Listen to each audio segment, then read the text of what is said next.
One of the rabbis thought, you have to say I was on the plane, and then tell the story, and that's make it more rabbinic. Exactly. Okay, here we go. Right. Good evening, everyone. We are going to begin, and so we started the sugya of chinuch. We're going to recap because this is just the most incredible sugya. So we are Chof Aleph Amud Aleph. Let's just remember how we got into this. So we had a Mishnah at the bottom of Chof Amud Beis, and that Mishnah has a contradiction inherent within it, which is that it says, the first part of the Mishnah says, if you have a shop inside your chotzer, inside a courtyard, right? Or someone has a shop, sorry. The other guy who owns also uses the chotzer, shares the chotzer with you, joint courtyard, houses on either side of the chotzer. He can say to you, listen, it's okay you're having a shop, right? But I don't want people coming to buy all the time from the shop because they're driving me mad, right? The shop, people going in and out. And that's an objection. He can object to that. He can say, listen, I don't want it, and that's fine. However, and the Mishnah went on to say that basically the other stuff you can't object to. For example, you can't object to the manufacturing noise. The guy who's making a noise with a hammer as he manufactures things, that type of stuff. We said you can't object to that. And he's allowed to, you're allowed to make something in your chotzer. We said last week the rules were slightly more liberal in those days in terms of using a D1 use. You can open a manufacturing plant inside your house and they don't come down on you like a ton of bricks saying, this is residential use only. However, you're only allowed to make them and sell them outside. You can't invite people to come in and out because that's not something that's too disturbing. But then the end of the Mishnah said he can't object to him and say, I can't sleep because of the noise of the hammer and the noise is so fine. V'lo mikol hatinokos, and the noise of the children. The noise of the children. Now, what does it mean, noise of the children? The problem is, it seems to imply, the implication is, that's certainly how Rashi explains what the kashrut was, right? The implication is you can't object to children coming in to buy, let's say, wine and oil. They used to send their kids in those days to buy stuff from the shop. So you cannot object to people whose kids come in and buy stuff from the shop, and not specifically kids, but anyone, right? So the first part of the mission says that you can object to people coming in to buy stuff, and the second, on the end of the mission, says you can't object. So Rava suggested an answer. Abai, suggested an answer. We're talking about chotzer acheres, that where can you not object when the noise of people coming in is in a different courtyard?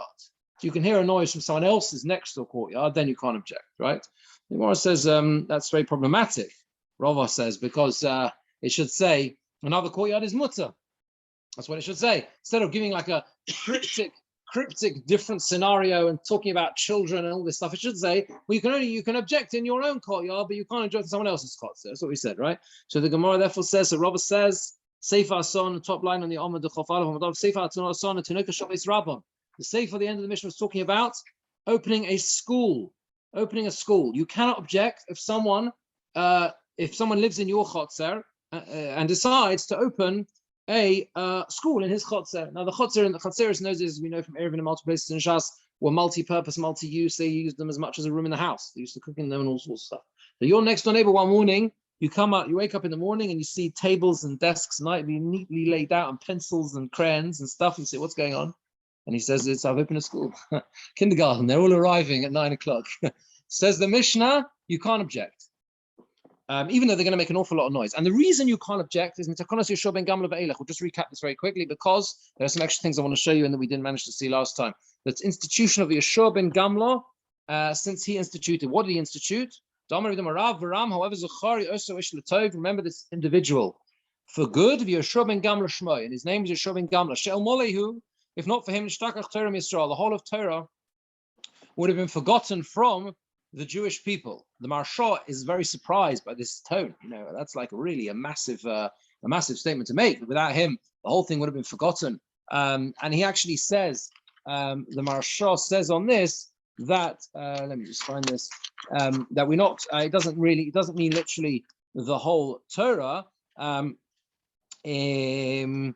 No, his question really is that we have a promise. There's Reb Shimon in Perek Tombov in Shabbos that he says it will not be forgotten. What does it mean the Torah would have been forgotten?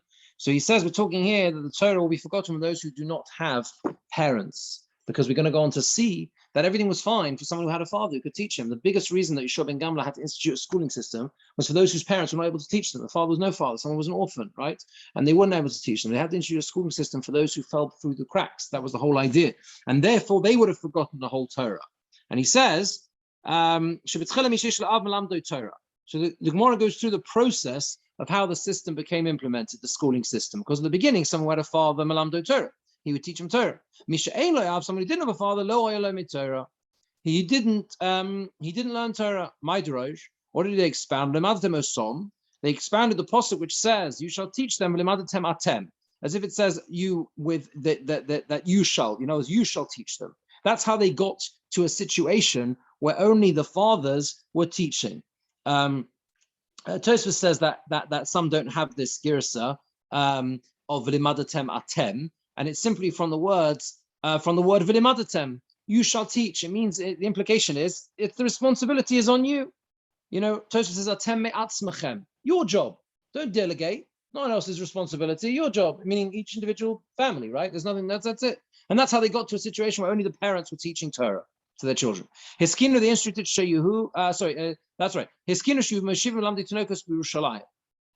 So they realized that this is a problem because not everyone has a father who can teach, and therefore or not a father at all. And therefore, what they did was, they instituted Malamde Tonoka. They seated Malamde Tonokas in Yerushalayim. They gave them a seat. They gave them a place in Yerushalayim. Ma'idus, why Yerushalayim? Because the pasuk says Kimitzion Teitzei Sorah. Right, and it carries on, etc. We're going to Drashem Yerushalayim. We have best place Yerushalayim. Everything like people learn Torah in Yerushalayim. When was this? So this is the thing. It doesn't give you an exact time frame. Rashi tells us that Yeshua ben Gamla was one of the Kohanim Gedolim who lived at the time of the Bayis Sheni. So we've narrowed it down to a 400-year window, right? So it was the time of the Bayis Sheni. So it's early in that sense, right? It's during the time of the Bayis Sheni. Tosfos says that this Yeshua ben Gamla was the same individual who's mentioned in Yevamos, basically, it's a fascinating thing.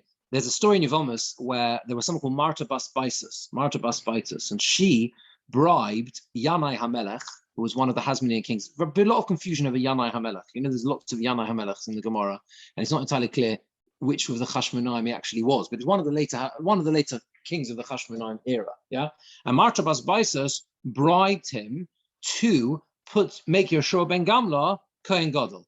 So he actually got into the position as a bribery. But Tosfos it stresses that tzaddik gomer hoya. He was clearly he himself was a complete tzaddik. He was the innocent party in the bribery that was going on behind the scenes. We know all this went on during certain periods in the Bayis Sheni. Unfortunately, that's what it was like. That's what it was like sometimes. And that you see that from here, that he was clearly a great tzaddik. The Gemara there says that there's some plot. They suspected a plot, and the reason why it was a plot was because there were others who were more choshev than him. But he was a tzaddik himself. He was clearly a tzaddik, and so that gives you some sort of idea. But it doesn't tell you when, kind of when each of these stages developed. Was it all in one go? Was it throughout the preceding couple of hundred years? We don't get a time frame on that. So at some point by Shani, I suppose, with the Abalim and everything else, things have started to fall. Sounds like it. It sounds like it. So we had the history of past time and father for son and so Yes, precisely. And then you had schools. Yeah. Because they were going to forget it. Yes, precisely. And this is that. Exactly. And what's interesting about that and about Torah Shabbat Peh itself is, of course, you only have the Mishnah later. Right. Rabbi Yehuda Anossi is much later. So clearly, I think it's an interesting how this fits into the whole notion of Torah Shabbat Peh and having to write it down, or before the Mishnah and everything else. This is pre all that, right? So this is about where everything is Torah Shabbat Peh, and that's why it makes it more important if there's someone who's able to learn and know and whatever. And people absorbed things through being taught orally. That was how everything was learned and taught, right? There's a very, very famous Tosfos here on this little piece. I know we're kind of pausing in the middle here because we haven't reached the stage of what his actual takana was yet. All we've said is that the next stage before his takana was Yerushalayim. They opened school systems in Yerushalayim. Everyone will go to Yerushalayim. Look at this Tosfos. Worth seeing this inside. What's the idea of saying it had to be in Yerushalayim? What's school's got to do with Yerushalayim? So look at Tosfos, the third Tosfos. It's really worth seeing this inside. Kimitzion Teitzei Sorah. From Tzion will come up Torah. Lefi Shahoya Roya. What was the point of going to Yerushalayim? Because anyone going to Yerushalayim would see Kedusha Gedola, the great Kedusha going on there. The Kohanim Oskim Ba'avodah. Remember, this is the time of the Beis HaMikdash. See the Kohanim involved in the Avodah. He would automatically think and focus more on Yiras Shamayim, V'lilmod Torah, and to learn Torah. As the Sifri says, the Sifri says, what does it mean you shall learn to fear? It says that, I think it says that about Ma'aser Sheni. Godol Ma'aser Sheni, Shemevi Lidei Talmud. Ma'aser Sheni is great because it brings to learning. Ma'aser Sheni involves going up to Yerushalayim. Right? Either you're going to take the food or you're going to take the money. Yeah, the person would go into Yerushalayim, he would stay in Yerushalayim until he eats his Ma'aser Sheni. He would see everyone involved in Melechas Shamayim and the Avodah. He would also involve himself in spiritual matters and learn Torah. This is a Tosfos through which is absolutely fundamental, because what Tosfos is saying here is the notion of how much our environment affects us. It's a beautiful, beautiful idea. You understand? He's saying the whole idea of Ma'aser Sheni was to get people to Yerushalayim. And that was the same thing they were trying to follow here. Once they were in Yerushalayim, it's almost like the eating of, it wasn't that it was secondary to eat the Ma'aser Sheni, but the main function was to get them there. Because when people are in an environment that's positive, then we know that. We just know that from all of our personal experiences, a positive environment influences you positively. That's what Tosfos says. Many Musa droshes and shmuzin have been made out of that Tosfos, because it's a fact of life. It's how it works, right? So that was what they decided to do. But that wasn't the end stage. The Gemora carries on. So someone had a father was able to take him to Yerushalayim. Very nice, he could get there. Someone who didn't have a father, he wouldn't go up to Yerushalayim. He wouldn't go up to Yerushalayim. V'lomad and learn. So therefore, that was a problem. So Skina, they instituted, the next stage was what they did was there were lots of different countries in each area or regions or whatever. And they would institute. So plach is a kind of a wider region. That's what it is. It's a district or an area, or whatever. They used to bring them in when they were about 16 or 17 years old. That age, which is obviously very, very old to start learning. Someone whose Rebbe got angry with him, he would kick him and leave. Because it's very difficult to start teaching people when they are already adults or nearly adults at this age. So they wouldn't be able. You couldn't discipline them because they're not schooled in what it means to go to school. I mean,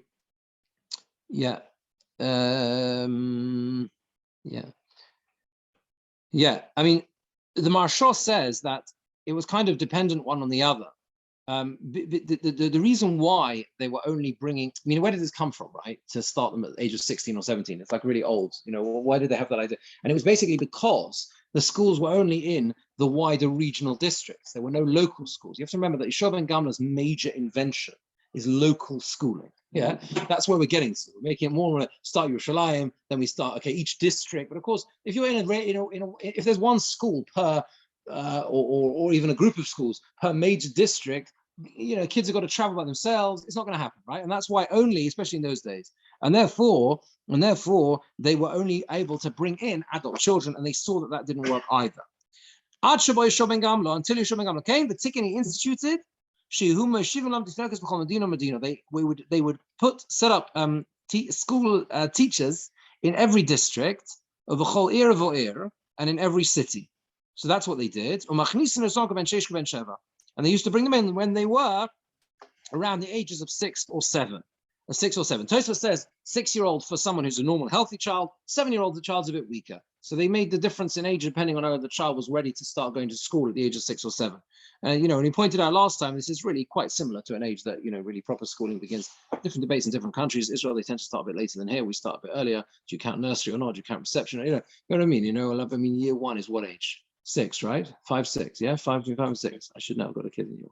So exactly. They turn 6 that year. So it's really quite similar. It's really quite a parallel to it if you think about it, because really the younger years are not really proper school till you get to that age. So that's what they used to do. Now, Omelei Rav Shmuel bar Shilas. So Rav said to Rav Shmuel bar Shilas. Now Rav Shmuel bar Shilas, Rashi tells us in Melamed Tanokas. We encountered him before. He was a Melamed Tanokas. He was a teacher, and he said to him like this: Ad Shislo Tekabel, you shouldn't accept children up to the age of 6. Mikan ve'elach kabel, above the age of 6 or from the age of 6, you should accept them. Va'asvile ketura, you should feed him Torah like an ox. stuff him like an ox. Now, Rashi says, Rashi is the third or fourth wide narrow line. Feed him and give him Torah to eat and drink, literally. Well, it's obviously a metaphor, right? Against his will, kasher like an ox. Shanosnin lo oil al savoro, where you place a yoke on the neck of the ox. The idea being that that once the child reaches the age of that he's able to start in school, then give them as much as they can take. The children, teach them as much as they can handle. Stuff them like an ox with learning. But yeah, exactly, because they'll absorb it at that age. So he carries on and said another piece of advice he gave to him. What about discipline? So he said, when you discipline a child, you should only literally rebuke or tell them off effectively with a shoelace. Yeah, you should only strike him with a shoelace. If through the hitting him with a shoelace he reads and learns, then that's great. All right. If he doesn't, at least he'll be company for the other kids. It's an amazing thing.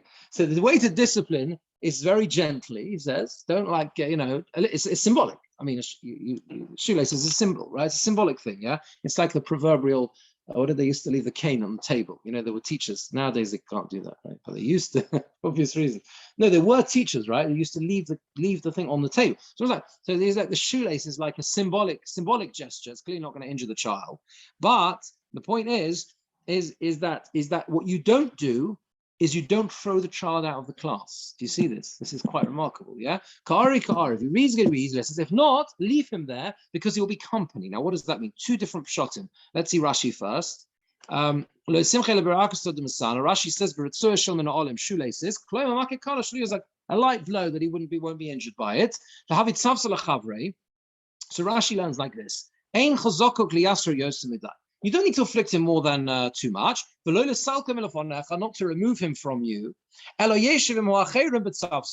will sit with the others in company. And eventually he's going to listen.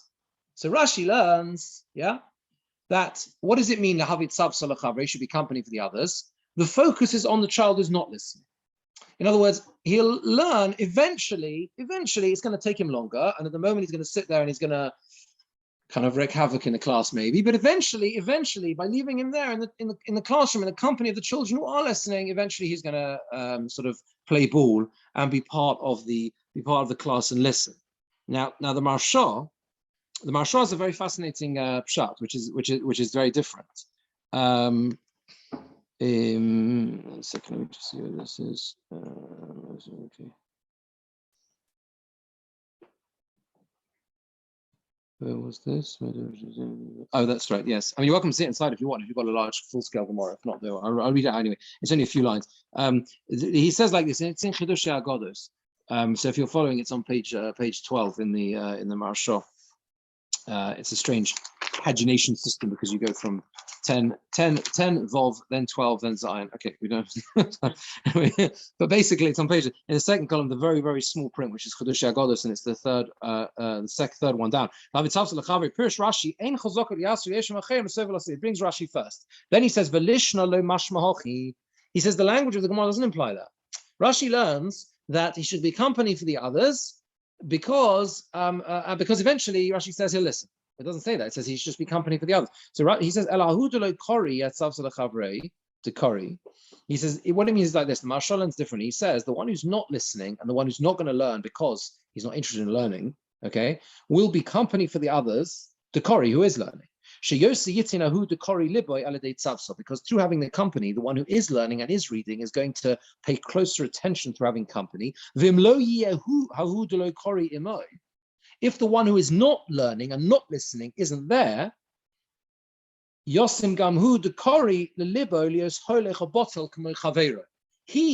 will go and follow the batlonus of the one who isn't listening. In other words, the focus is not on the one who's not listening. it's worth keeping the one who's not listening in the class, because otherwise the other ones will follow suit. They'll also say, hey, listen, it's an easy life out there in the playground. I prefer to go in the playground. So what you have between the Rashi and the Maharsha are two different approaches in chinuch as to what you do with children who are disruptive. I mean, this is ongoing challenges. I'm just showing you how it's all here in this Gemora, right? You know, when you have to keep a child, and by the way, both of them agree they should be kept in the class, which itself is a remarkable thing, right? No one's suggesting it should be removed from the class. The question is, what's the purpose? Is it the bigger picture? Is it the point, keep the child in the class because for the sake of the whole class, you know, if you start removing children, the whole class will weaken because the kids will see, oh, hold on a second, well, he's leaving.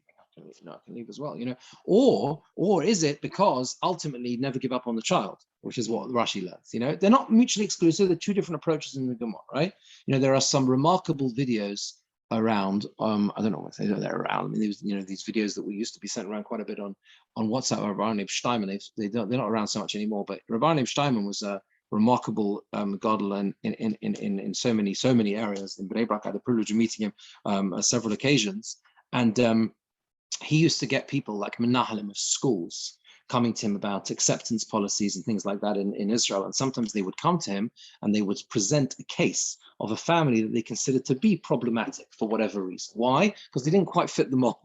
They didn't quite fit the mold. And there are videos of him going crazy with these menahalim of these schools, these very sort of frum schools, and saying to them, you know, you said you wouldn't have accepted Terach, he used to tell them, Avram, because his father was Terach. That's what he used to say to them, you know.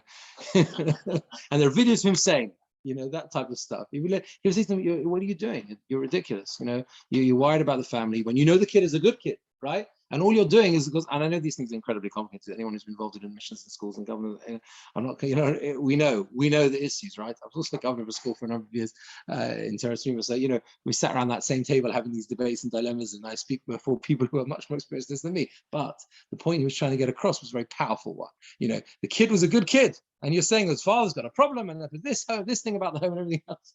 You know, you wouldn't have accepted Avram Avinu. So there you are. Yeah.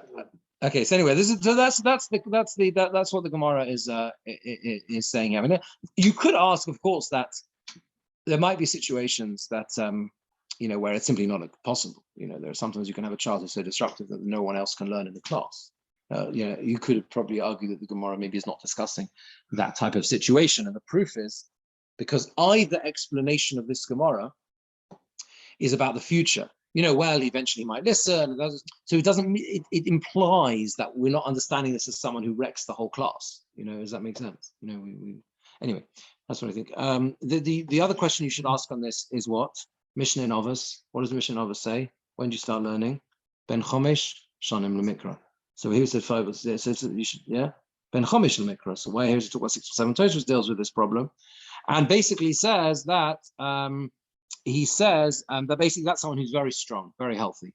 By the way, in the schooling system nowadays, there are very, very few Jewish schools that follow the Mishnah in Pirkei Avos, and lots of discussion and debate why that is. Some advocate for a return to that system, you know, where the first 5 years is Tanakh. They become an expert in Tanakh. Age of 10, 5 years Mishnayos. By the time they get to 15, they know basically Tanakh and Mishnayos Baal Peh, not quite, but you know, and then they start Gemara. Yeah, I think there are some schools that do schooling systems that do that. You know, it's a struggle, but here it's certainly not there. What? None of them do that. That's right. The youngest one Gemara was age 8. Right? Where? When my husband in Kref years ago. No, there are absolutely. It definitely does not follow it. I think there's a bit of peer pressure as well when everyone else is starting it early. They say their problem is they start it too late, they'll never get any introduction to it. By the time they get the notion now of starting Gemara in year 9 is like unthinkable, right? It's, you know, it's 15. Yeah, so it's unthinkable. I mean, it doesn't. No one does that. No one does that. Yeah, but you could just imagine in theory what you could do in terms of learning. Anyway, this is it. Must be reasons for it. Okay, so the Gemara asks a question of Bryson. Someone who's a member of the lives in the Chotzer and he wants to become a rofe. Now, rofe we would translate as doctor. Now, Rashi, seemingly surprisingly, says rofe is a moil. He wants to become a moil.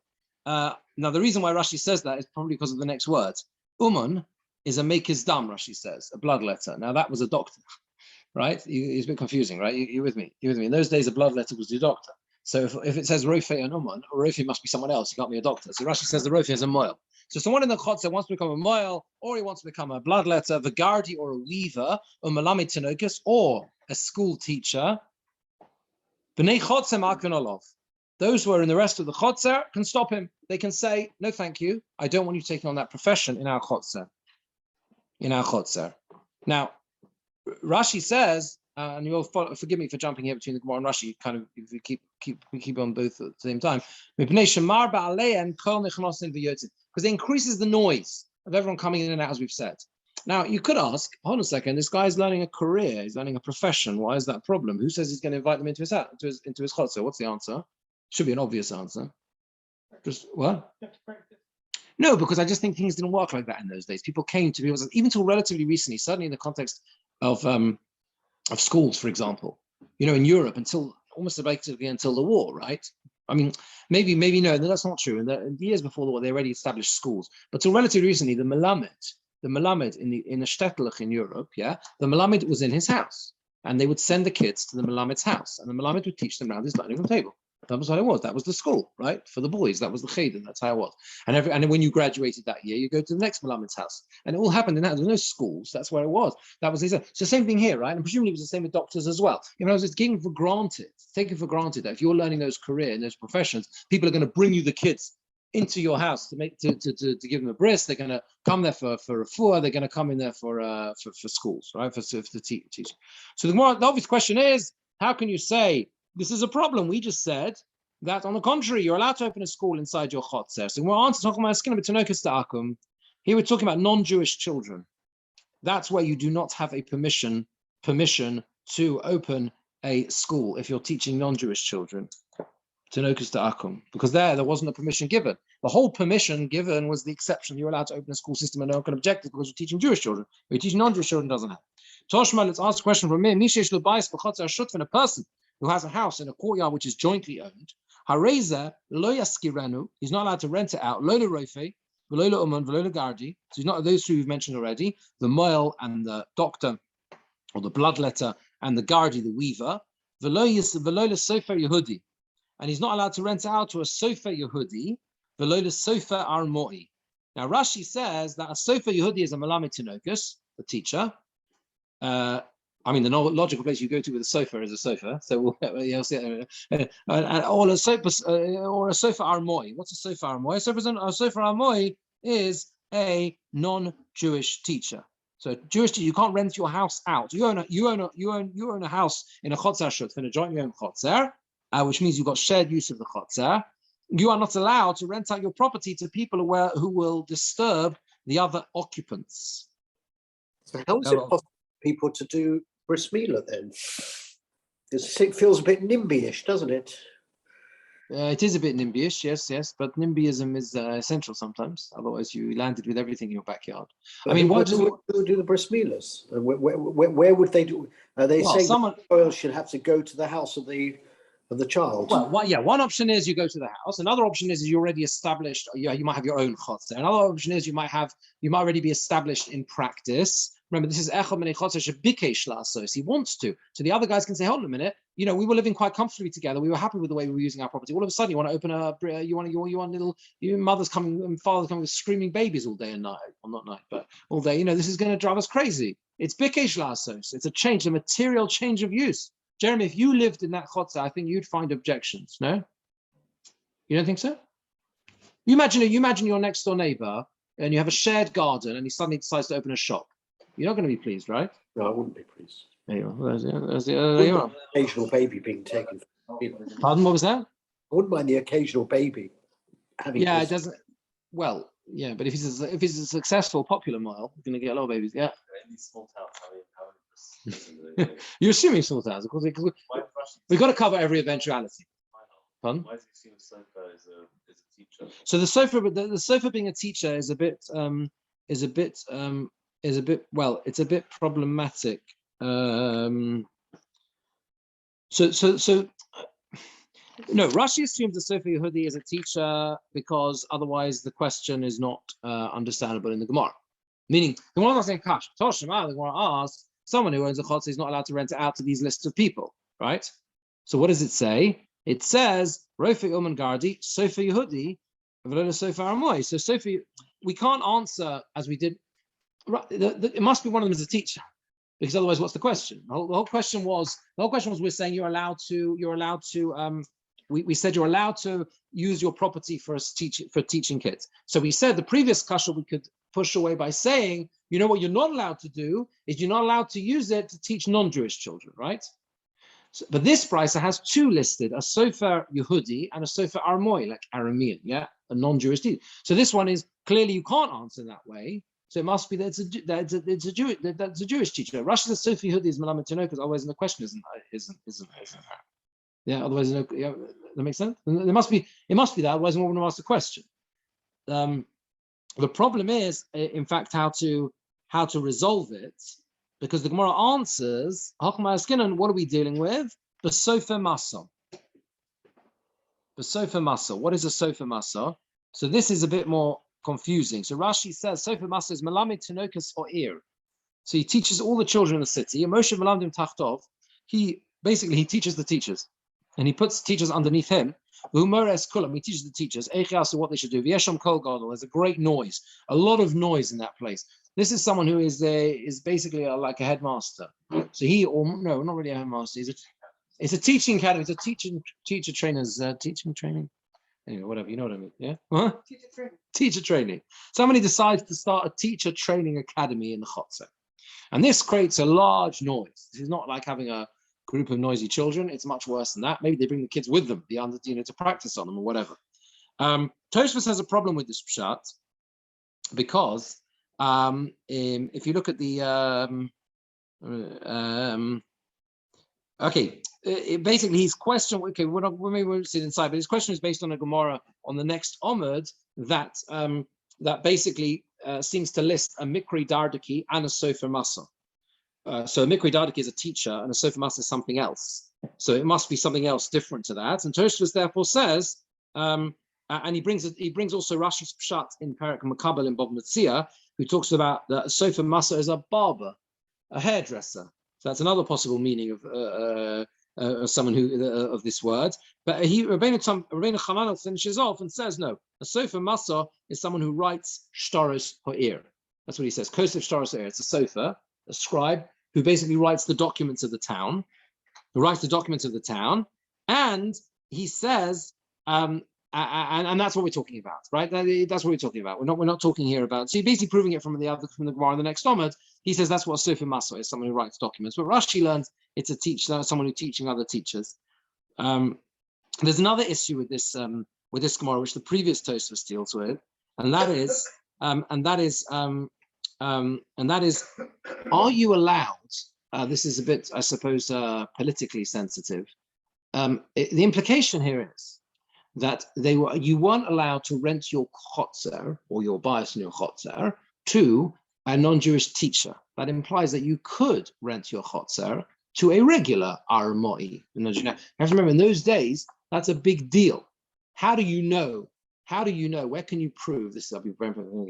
How can you prove from elsewhere in Shas that it was very unusual for one Jew to live with one non-Jew in a chotzer? How do you deduce that from the question? Yeah, Ervin. What from question? How do you deduce the fact that we do one next to the other? No, because it says you can't. No, because it says you can't. No, because it's when you own a bias in a chotzer shutfin, and you're going to rent out. You're not allowed to rent your house out to a non-Jewish teacher, implying that the only point is the teacher because of the kids coming in.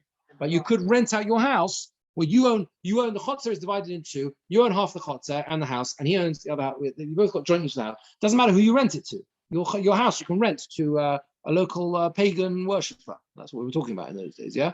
Now, how do you see an Erevin? Because what's the halacha about Erevin? Erev chatzeres. What? Yeah. When do you not need an Erev chatzeres? The Gemara Mishnah says in Erevin. Sorry, I know it's like really unfair to do this, but do you know? Yeah, when do you not need Erev chatzeres? What? Yeah, one Jew and one non-Jew. There's no chi of Erev chatzeres, right? If you live in a chotzer and there's one Jew and one non-Jew in the chotzer, there is no need to make an Eruv Chatzeris. You've got to have mechitzas to carry, but you don't need to do an Eruv. This is very, very relevant. I mean, always ask a shayla in practical cases. This is very relevant if you're on holiday. People go on holiday, and there's one Jew and only non-Jew. All the other occupants are not Jewish. In such a case, you don't need to make an Eruv Chatzeris. You still have to make sure you're completely fenced in. Otherwise you can't carry because it's open, obviously, with all the rules and how wide the gaps can be and everything else, leave that to the side. But in terms of actually making a physical Eruv with bread, an Eruv Chatzeris, right, you only need to make an Eruv Chatzeris if you have a minimum of 2 Jews with, however many non-Jews, doesn't matter how many non-Jews. And the reason is because Chazal will not goza Eruv Chatzeris in a situation where there's only one Jew living with multiple non-Jews, because it was unusual to do so, because it was dangerous. Right, that's why they just didn't do that. They just didn't do that, right? They just didn't live in that setup in those days. So Tosfos says, mashma. This is the Tosfos, the second wide line. Mashma dim lo sofer. If he wasn't a sofer, or a teacher, whatever, have a shoy lahaskil armoy. It would be mutter to do so, to rent it out to this armoy, this Aramean. And by the way, the reason why I think the more I use the word Aramean is probably to avoid, whether that was the original word or not, I don't know. But either way, that's what it means. Yeah. He says in the Gemora says in Agozel Basra, the last paragraph of the Kama, that if a Jewish person sells land to an Oved Kechovim on the border of his friend's property, we put him in Cherem to Amalek, because he can say to him, Arya, Arvoes Amitzroi, you've put a lion laying in wait on my border. You can't do that. I've got there's a dangerous entity that you've now introduced into the picture. It's difficult to make a distinction between sale and renting. There, that's when there is a Jew who is able to buy. If you can't find a Jew to rent, it's allowed, or to buy, it's allowed. So Tosfos here says a very important distinction and says it's true that there is a restriction on who you can sell your property to. He doesn't want to go down the path which you might say is the obvious answer Tosfos could give. 1 second, he could say there's a difference between selling and renting. Okay, maybe you can't rent to an idolater, but you can sell. You can rent, but you can't sell. That's difficult to make a decision. What's the difference? The guy's living there. What's the difference? So he says the distinction is like this. The chiluk is, can you find someone else? If he can find the Yisrael to rent it to or to sell it to, then you have a responsibility to do so. If you cannot, then it's okay. Why should that be? If it's dangerous. Why should that be? Why would you lose that financially? Yeah, so it's all balance. It's always balance. We've had this the whole way through. It's a balance of likelihood and risk and data. How much of an imposition, how much of a restriction do we place on a person who rightfully owns property and wants to rent it out to make a reasonable profit, right?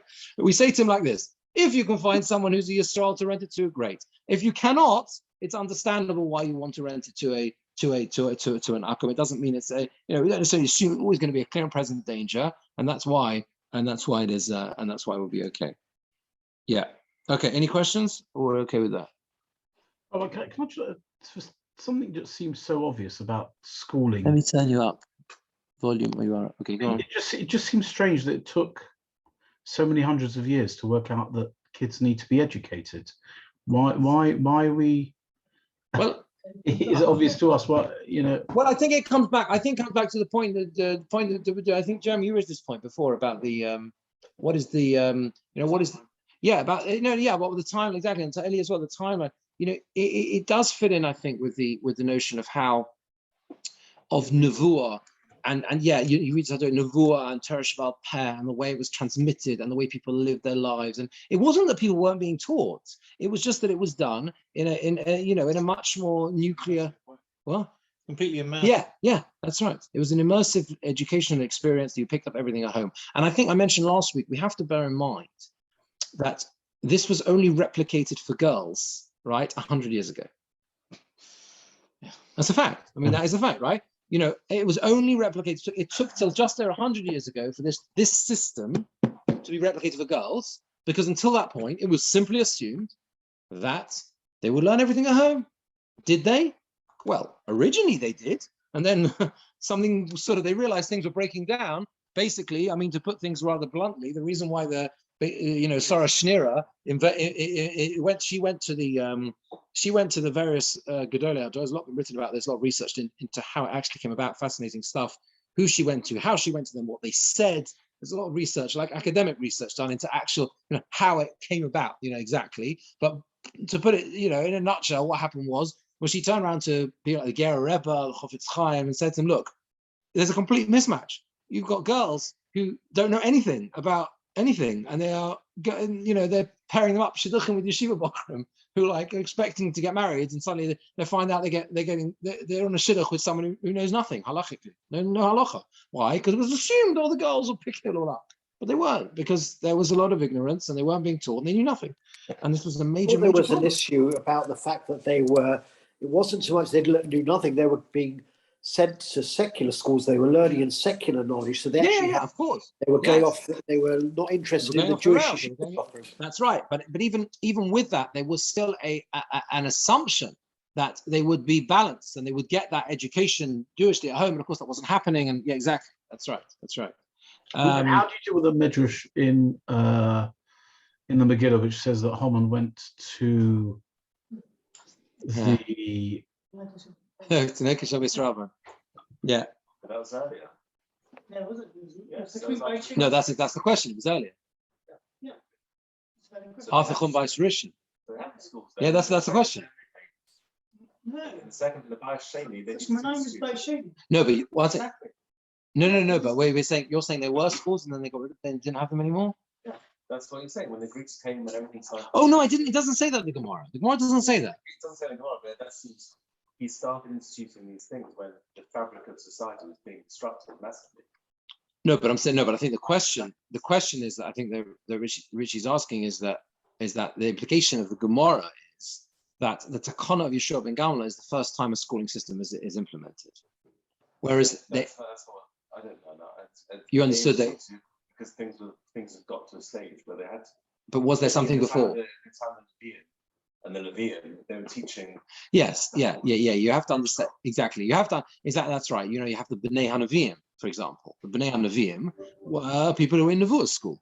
Literally, there was Nevuah school. You were right, Shevet Levi. There wasn't. There was a system for. There clearly was some system for teaching beyond the home. Yes, that's fair enough. And therefore you get your Tanoka Shabbos Rabban in the Megillah and everyone else, but it wasn't this organized system, a localized schooling system that was across the board. Yeah, exactly. So the Gemara says, and this is where you see, this bit is where you see the clear details of what he actually instituted. From the institution of Yeshua ben Gamla onwards, no longer do you make a child go from one town to another. Rashi says, because he instituted the Hatta Malamdi Tinokas in every city, to learn from day to day. Shema Yuzak Bidrochim. Rashi says, you don't make him walk a long way from place to place, because he might be injured on the journey. We know from a number of places, Soton can cause problems at the time of danger on the journey. When he sends them back to Canaan, it might be a problem. Yaakov was worried, maybe there'll be something dangerous will happen. The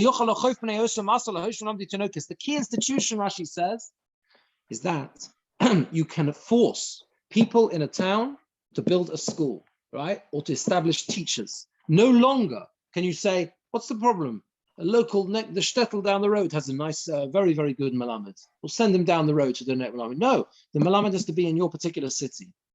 The Gemara says, but you can make the move from one shul to another. Beit Knishta is a shul, Beis HaKnesses. So maybe that's where they actually used to maybe learn. But if there's a river in between, you don't make them go there because it's dangerous. If there is a bridge over the river, Rashi says that's a gesher rocha, a wide bridge. You know that the titura, you know what the titura is on the tefillin? The titura is the wide base, isn't it? The base. You got the box on top. Katzitza. That's called the katzitza, I think. Yeah.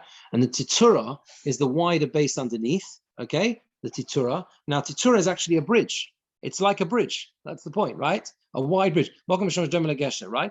Now, so if there's a bridge, mamtinon, they can go. If there's a gamla is Rashi's loch. Sorry, there's a narrow board crossing the river. No way. Why?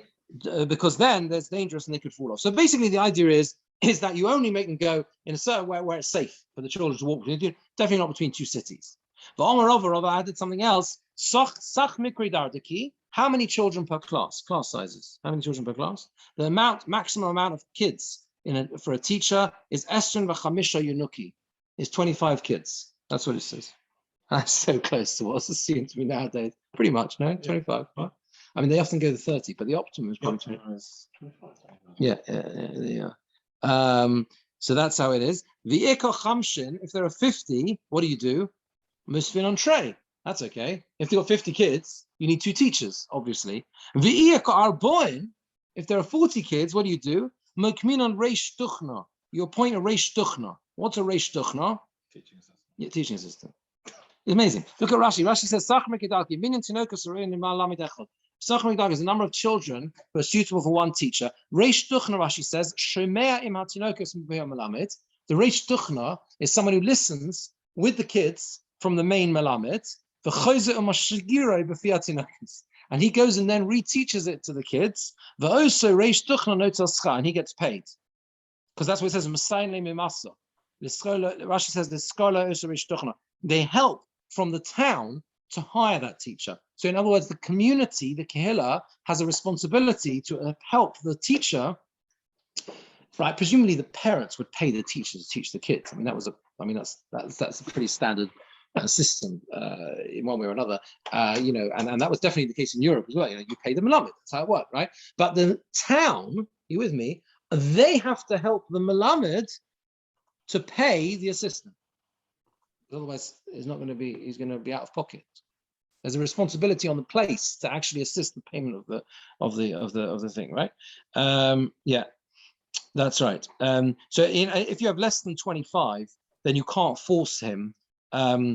So it's interesting. What happens if there's less than 25 kids in the town? Combined with the town? Well, yeah, it's a bit of a problem. It's a bit of a problem. Isn't the same maximum class size? It's not minimum class. No, that's right. I mean, Tosfos says, second last line on the Omid, less than this, people in the city cannot force one another to hire a Melamed. That's the point.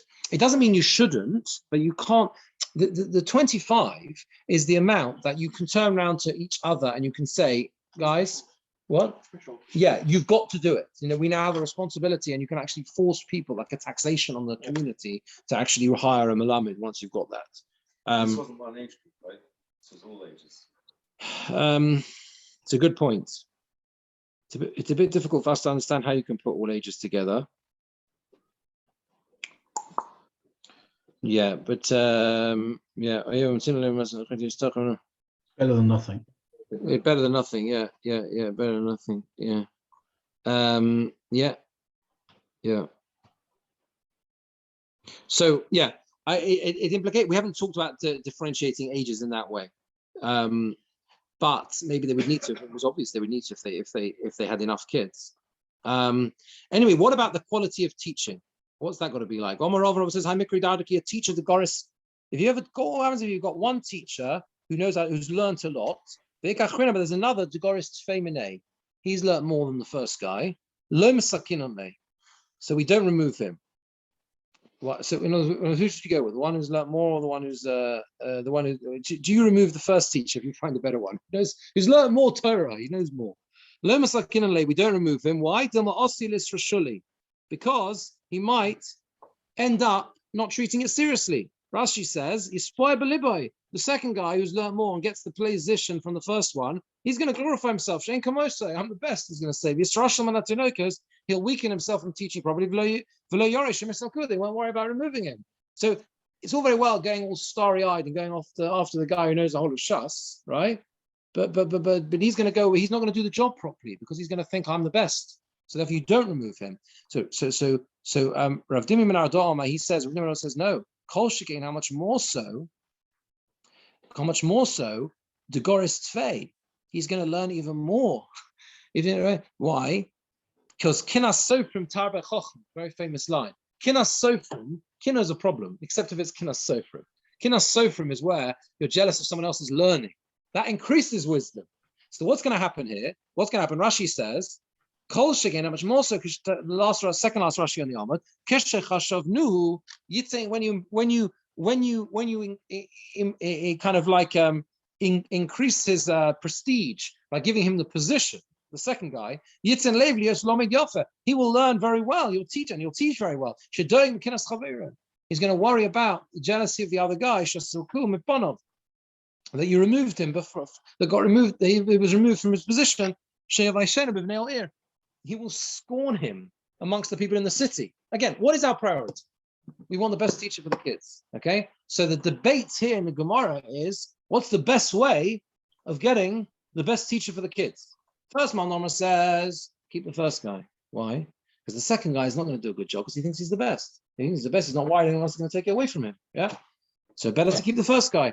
The second Malnoma says no, give it to the second guy, because the first guy is going to go around to all the committee meetings and saying, give me my job back. It's not right. He's rubbish. And I was so good with the kids for so many years. Right. And therefore the kids are going to gain, because the one who got the job from the first one is surely not going to do a good job because he knows the other guy is bad mouthing him to everyone else. I mean, it's a bit cruel, but I think schools sometimes have to be a bit cruel, I think.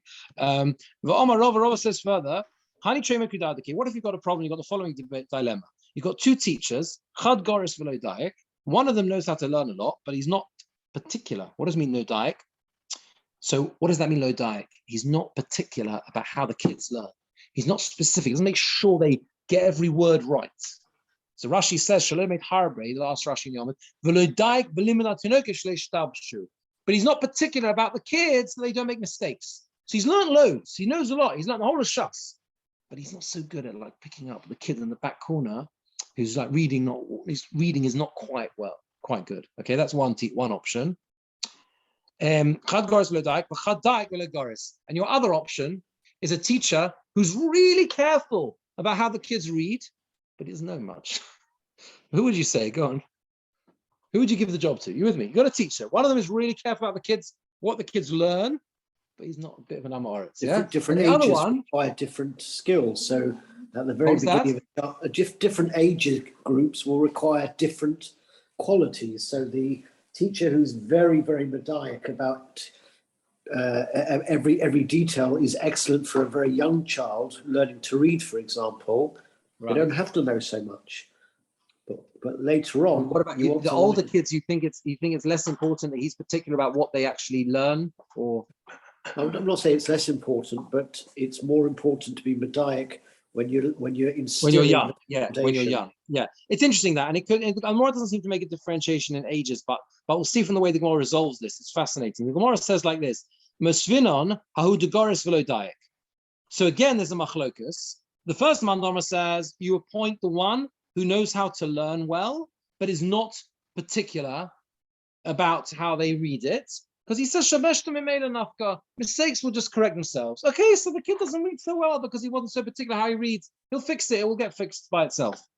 Rav Dimon says, I think this is the halacha. No, you appoint the one who makes sure they read properly and not the one who knows how to learn a lot. Why? Because of the following the issue, which is shabeshta kivan da all. A mistake, once it's gone in, it's gone in.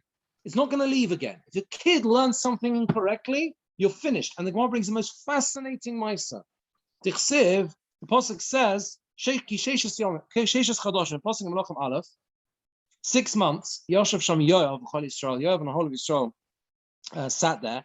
Ad hichris kol zocha be'edo, until they managed to remove all males in Edo.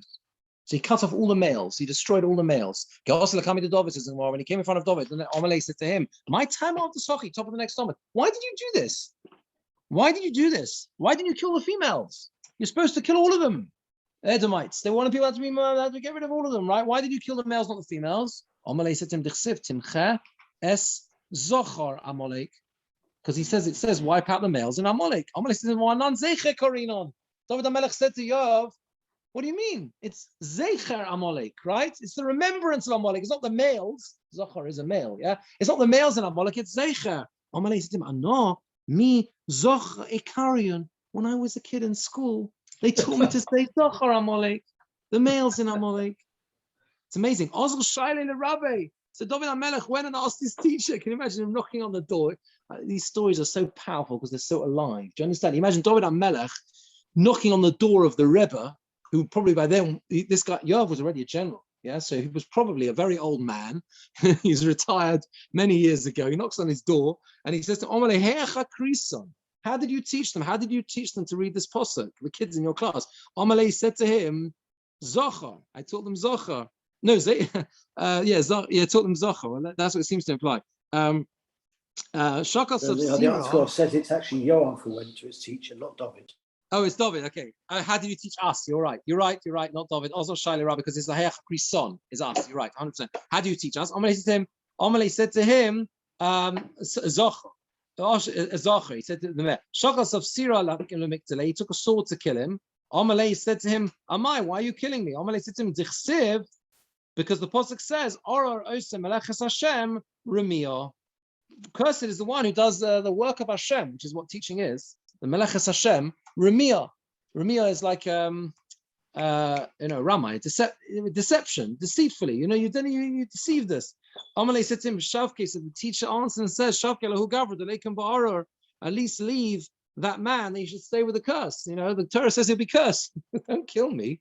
Leave, okay, the curse will be there. Don't kill me as well. Amalei said to him, the positive for Ora Monea Charba Midam. Cursed is the one who withholds his sword from blood. That's the end of that posuk. Ikodomi, some say Kotle, some say killed him. Ikodomi lo Kotle. There's a machlokes whether or not he actually ended Yoav, who was the general, ended up killing his teacher or not. Now Rashi says, my time of the Sachish Lagdasan caves in Kolofim as a Seich Amalek Aramanech Karbo Sevidahu Crow. It's the end of that posuk. Now, just very, very quickly, look at the last Tosfos, the very last line on the Omid, the previous Omid. Pirush Rabbeinu Chananel. It's actually in the middle of the last Tosfos. It's the end, towards the end of the penultimate line. Pirush Rabbeinu Chananel, the Rabbi Karye Zeiche Kadin. Right? Tosfos says, Rabbeinu Chananel says, don't think that the teacher didn't read the pasuk properly when he taught them. He did. He read it Timchez Zeicher Amalek. For Hainu Ramiyah, the deception was that he didn't make sure that they repeated it correctly. If the Rebbe also learned it himself, Zochar Amalek, the males in Amalek, that's not deception, that's not Ramiyah. He made an honest mistake, which maybe his teacher needs to. Wasn't like that. He read it properly, and the Ramiyah, they're not doing the Meleches Hashem of teaching properly, was he never made sure that the kids learned it properly, and that resulted in a complete disaster because Yoav went and he killed all the males and not the females because he read Zochar Amalek. So that's what can happen. Amazing, right? It's like how it works, how careful, what the responsibility on a teacher to make sure that the kids learn properly. It's remarkable Gemora. We will meet Hashem, continue next week. Next week will be sure as normal, and then we are going to have, I think, a 2-week break over the holidays. So so next week is normal, and then we'll take a couple weeks break and resume January. See you next week, Hashem. Okay. Yeah, thank you. Okay. Have a good one.